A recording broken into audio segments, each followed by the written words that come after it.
All right, we're going to look at a few things with the quadratic functions in general form in this lesson. So there's going to be kind of a variety of questions. First thing is determining the zeros of the function. So remember, we've identified zeros, also called x-intercepts of a quadratic function, by looking at the graph. So it's where it crosses the x-axis or touches the x-axis, okay? But what if we don't have a graph and we want to look at it algebraically?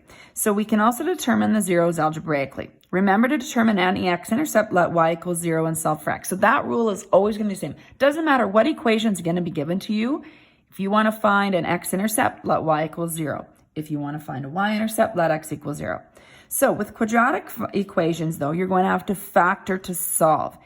If an equation is not factorable, there's another way we can solve that, and we're going to learn that later. There's a whole chapter we do on quadratic equations for that. So I'm going to only ask you algebraically if it's something that's factorable. So we've already reviewed factoring. So to determine the zeros, remember we're going to let y equal 0. Now when you read this equation, you might be asking yourself, well, I don't see the y value. Remember that f of x is the same, can be written in place of y, so it's the same thing. So you're going to put the 0 here in place of f of x.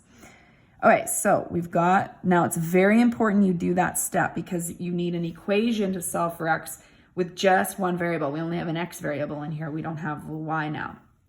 Okay, so we're going to open up our sets of brackets here. Now we've been practicing with factoring already. Sometimes you make sure, even in your notes, you might want a pencil for this. You definitely want a pencil when you're doing your questions and your homework. All right, but the factors of 2x squared for the first part have to be 2x and x. Now, I'm going to switch to pencil as well. The factors of 15 are 1 and 15 or 5 and 3. Now, I don't know if it's, I usually try 5 and 3 first. I don't know if it's 5, 3 or 3, 5 until I check this. So I'm going to use pencil. I'm going to try 5 and 3 and see if I get lucky there.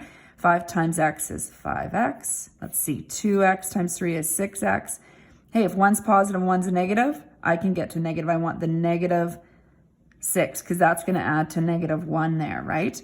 Okay, so that's great. So that means I actually got it correct right away, and I just have to put this as a positive sign because that'll be 1 positive 5 times x, 2x times negative 3 to give me negative 6. So there it is, factored. Now you're going to solve for each side. To solve, you're going to set each factor to 0. Okay, so that means I'm just going to go up here so I have a bit more room. 0 equals 2x plus 5, so that's the first factor, and I'm going to set the second factor to 0. So they're both equal to 0, and now I'm going to solve each one. I have two answers. Move the 5 over, so negative 5 equals 2x. Divide off the 2, x equals negative 5 over 2.